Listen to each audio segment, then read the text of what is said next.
Hello there! Well, it's springtime and things are getting greener by the day. Today on My Green Pets, we'll be looking at some outdoor orchids that are coming up after the winter underground.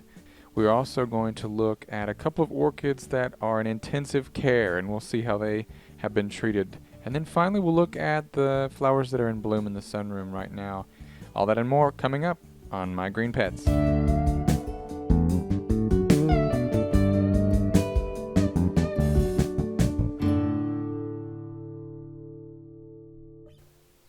Since the weather's warm enough to take some plants outside, I've been taking some outside, for example this Vanda and this Max 10, just to be watered. It's so much easier to spray the plants with the hose.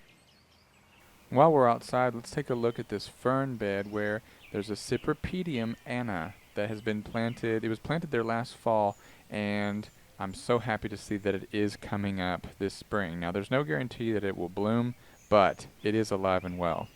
Now last week I showed you this image and I asked you to guess what these outdoor orchids are. Now these are not slipper orchids, but they are hardy outdoor orchids, so I'd love to see your comment below what you think this flower is.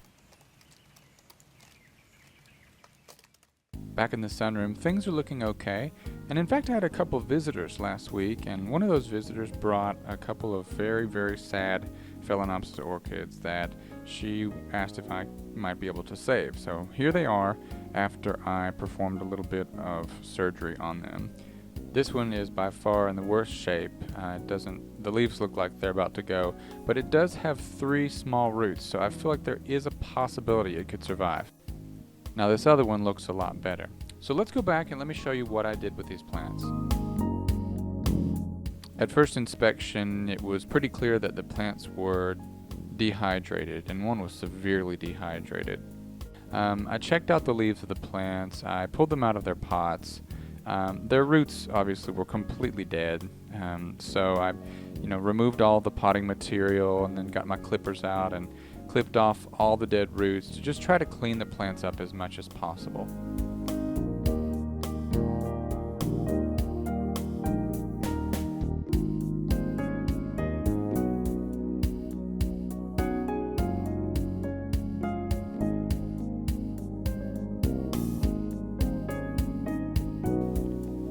Now since these plants are so dehydrated, I feel like the first thing that needs to be done is to get water back into their system. And so I simply do this by placing them in water and letting them soak it up. The problem is with so few roots, it's going to be difficult for them to take up water. So I'm going to use a kelp-based product. This is called Kelp Max, and it seems to work very well for me. It stimulates the plant to produce roots, to grow new roots. And I'm going to add just a little bit of this to that water, soak it overnight, and hopefully that's going to jumpstart the plants into growing some roots. And so here we are. Now it's just a waiting game to see how these little guys respond.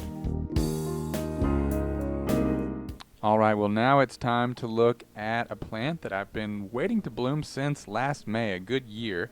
And here it is, Brassia New Start. Isn't it just fantastic? I feel like this plant is it's just punk rock. I mean, this plant it's got so much attitude. The flowers are just these spiky, pointy, almost imposing, kind of scary looking flowers, and they're fragrant too. They have kind of a dark vanilla type fragrance. Very mysterious. This plant had 3 spikes last year, but only 2 this year, so hopefully I'll be able to improve my cultural techniques and get a lot more spikes next year. Moving on, the Phalaenopsis show continues to progress as more and more flowers open up.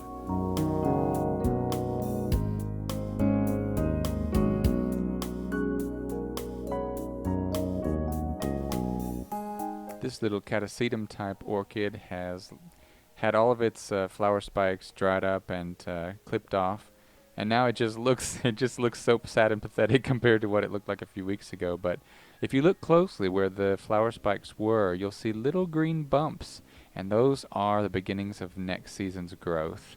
I've counted 3 so far, which means more flowers next year. This little slipper orchid is still looking so pretty. Last time it bloomed, the flower lasted 4 months, so I'm expecting for it to be around a little while.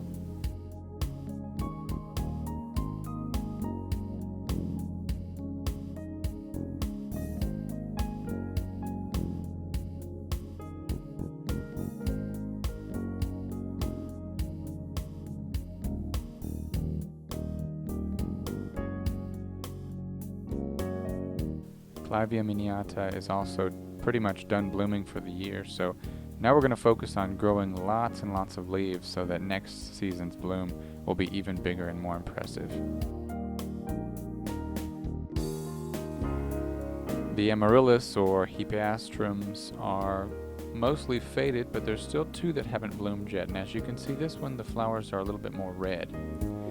And finally, the last little thing that I did this week was repot this pineapple into a 5-gallon pot because I want to grow a pineapple this summer, so we'll be looking for that to happen.